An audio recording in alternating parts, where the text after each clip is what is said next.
দেশি দেশি নয়।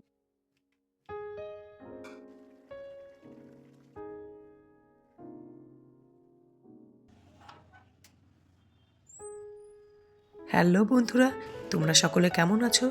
আশা করি সকলেই ভালো আছো। আমি আর আমার পরিবার মা কালীর দয়ায় ঠিকঠাকই আছি।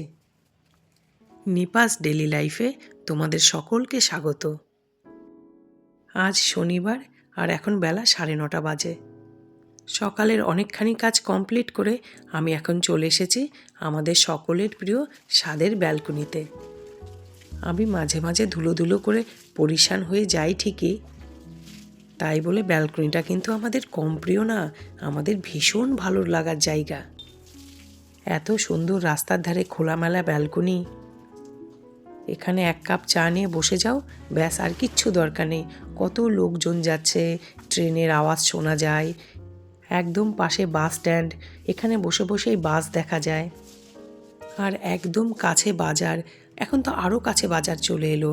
তারপর রাস্তার উপরেই ব্যাংক, বাড়ির পেছন দিকটা বিডিও অফিস, তো লোকজন যাতায়াত কোলাহল লেগেই আছে। এই রাস্তাটা দিয়েই সকল বাচ্চারা স্কুলে যায়। তারপর আমাদের বাড়ির পেছন দিকটাতে একটা ঘোষ পুকুর বলে মস্ত বড় পুকুর আছে। ওই পুকুরে সারাক্ষণ ঠাকুর বিসর্জন হতেই থাকে, আর সেই ঠাকুরগুলো আমাদের এই রাস্তার উপর দিয়েই যায় ঢাক বাজাতে বাজাতে। তারপর আমাদের এইটুকু এরিয়াতে কারোর বাড়ি বিয়ে বাঁধলে ব্যাঙ পাটি নিয়ে নাচতে নাচতে ওই ঘোষ পুকুরেই জল সইতে যায়, সেটাও এই রাস্তার উপর দিয়েই যায়। আরও কত কিছু এই ব্যালকনিতে বসে বসে দেখা যায়। তাই যতই ধুলো ধুলো করে বিরক্ত হয়ে যায় না কেন, এই ব্যালকনিটা আমাদের সব্বাইকার খুব প্রিয় জায়গা, খুব ভালো লাগার জায়গা। একটা কথা মনে পড়ে গেল জানো তো, একটু আগে বললাম না যে আমাদের এইটুকু জায়গাতে কোনো বাড়ি বিয়ে বাঁধলে আমাদের এই রাস্তার উপর দিয়েই জল সইতে যায় ঘোষ পুকুরে। তো সবাই যখন বাজনা নিয়ে নাচতে নাচতে ঘোষ পুকুরে জল সইতে যেত, আমি আর মেয়েও না নাচতে শুরু করে দিতাম। আমি একটু ঘরের দিকে ঘেঁষে নাচতাম, আর মেয়ে ব্যালকনিতে দাঁড়িয়ে দাঁড়িয়ে নাচতো।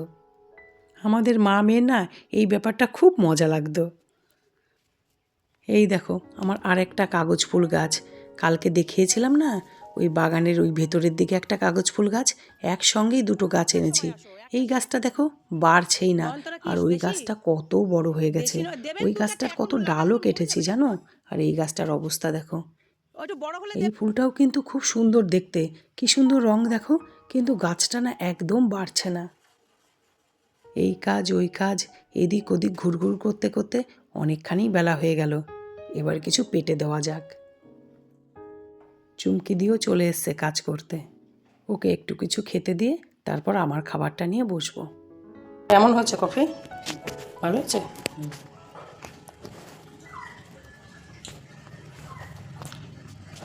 এই চুমকি দিয়ে যদি চা কফির সময় থাকে না, তাহলে চা কফি খাওয়ার মজাটাই আলাদা হয়ে যায়।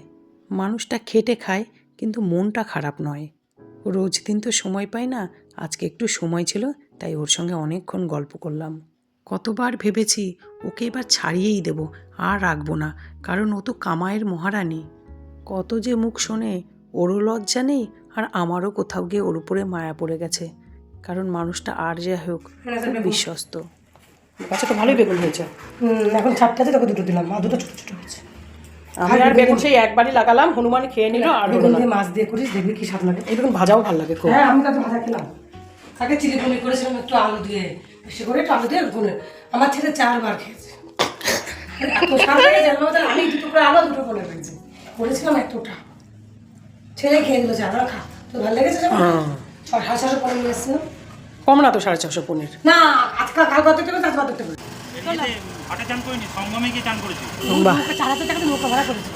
গেলেই যখন হ্যাঁ ঘটনা ঘটেছে সেখান দিয়ে গিয়ে মানে এরকম ধরো আমরা দাঁড়িয়েছি, দেখা যাবে না এত কুয়াশা। বুঝতে পেরেছি। মাছ বড় যেখানে তোমার গঙ্গা যমুনা সরস্বতী মিশেছে, সরস্বতীকে তো বোঝা যায় না, বোঝা যায় না, গঙ্গা যমুনাকে বোঝা যায়। একটা জল ঠান্ডা, ঠিক আছে, ওরকম ওই জায়গাটাতে একবারে মাঝ নদী থেকে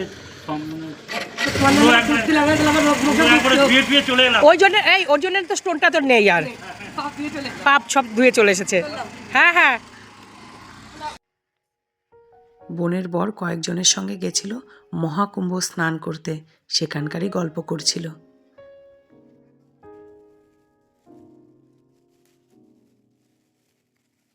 বোন নিজে হাতে বাড়িতে সবজি লাগায়, ওর হাতে না সবজিটা খুব সুন্দর হয়।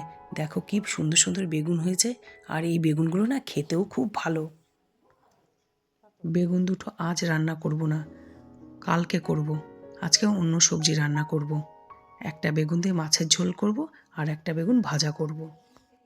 আজকে ফ্রিজের সবজি রান্না করব। ফ্রিজের সবজিগুলো না খারাপ হয়ে যাচ্ছে, সেই সোমবার বাজার এনেছে তো।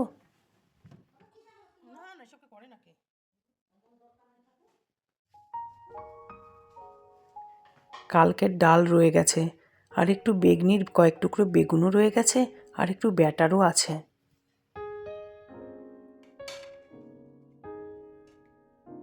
এখন রান্না করব শিম সর্ষে বাটা দিয়ে আর পনির আলুর তরকারি।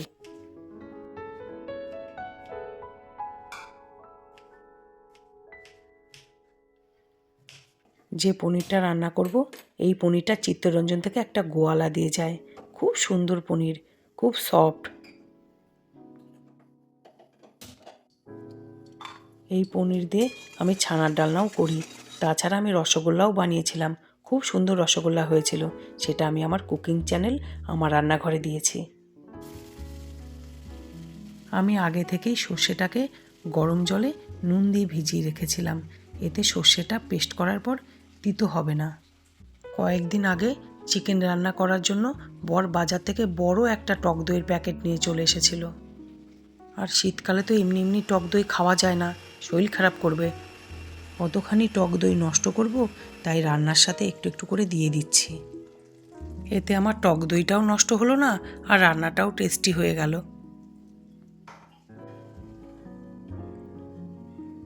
তাছাড়া দেখবে সর্ষের সাথে না টক দইটা যায়, খারাপ লাগে না খেতে, ভালোই লাগে।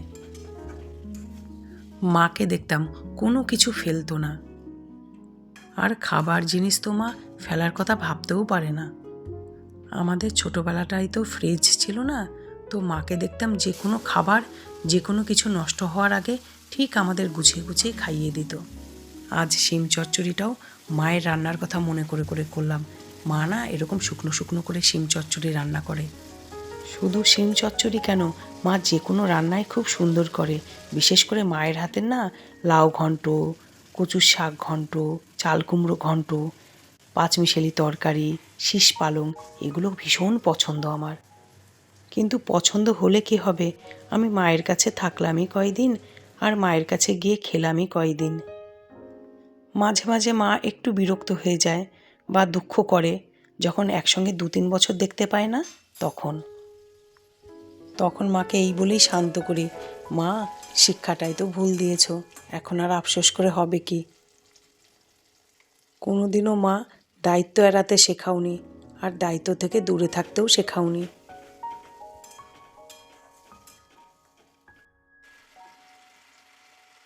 তবে যতই মা বাবার সুস্থ সময়ে, ভালো সময়ে সঙ্গে না থাকতে পারি, কিন্তু মা বাবার বৃদ্ধ সময়ে আমরা আছি। আমরা 3 ভাই বোনই আছি, সেটা মা বাবা জানে। তাদের ছেলে মেয়েরা অকৃতজ্ঞ নয়।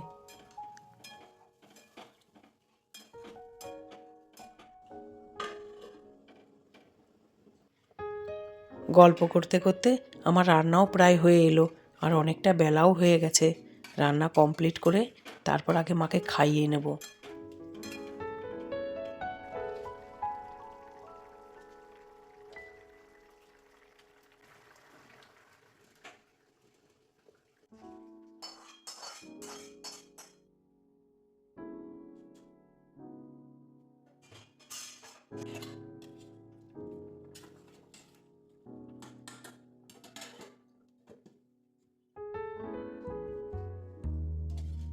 কাল ডাল না একদম খাওয়াই হয়নি, পুরো গোটাটা ডালই রয়ে গেছে।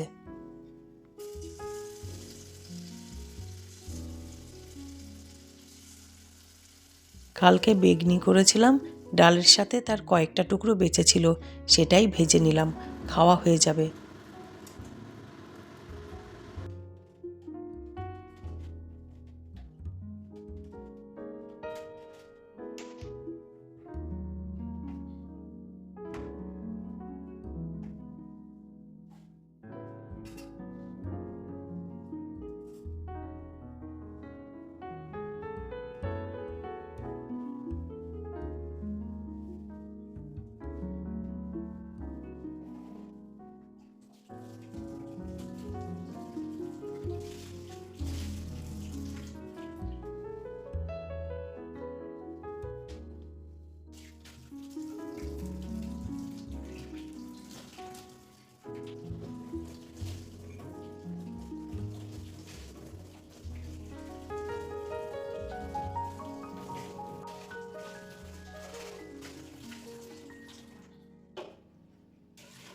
রান্নাঘরের কাপড়গুলো খুব তেল চিটে হয়ে গেছে।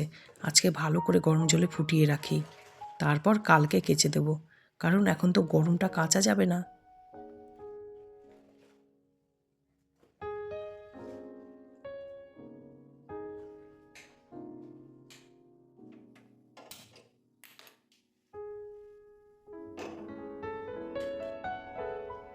আমি গ্যাসে কাপড়গুলো ফোটাতে বসিয়েই দিয়েছি, তারপর মনে পড়ল রান্নাঘরের দরজার পর্দাটাও প্রচণ্ড তেলচিটে হয়েছে। এটাকেও একবারে ফুটিয়ে নিই, কালকে ভালো করে কেচে দেব।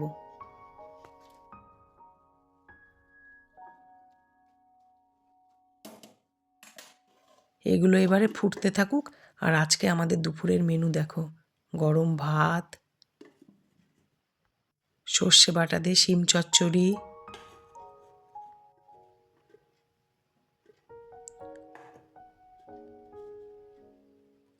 আলু দিয়ে পনিরের ঝোল,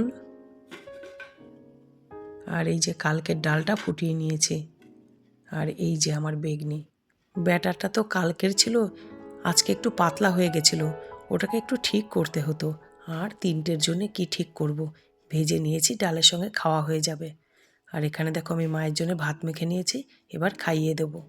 মাকে খাওয়ানোর পর বাইরে থেকে জামা কাপড় তুলে তারপর বাথরুমটা একটু পরিষ্কার করতে হলো আজকে।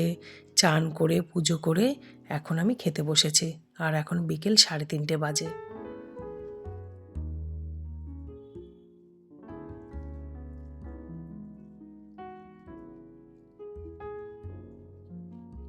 আবার দেখা হবে পরের ব্লগে। সকলে ভালো থাকবে, সুস্থ থাকবে, আর সব সময় হাসি খুশি থাকবে। বাই।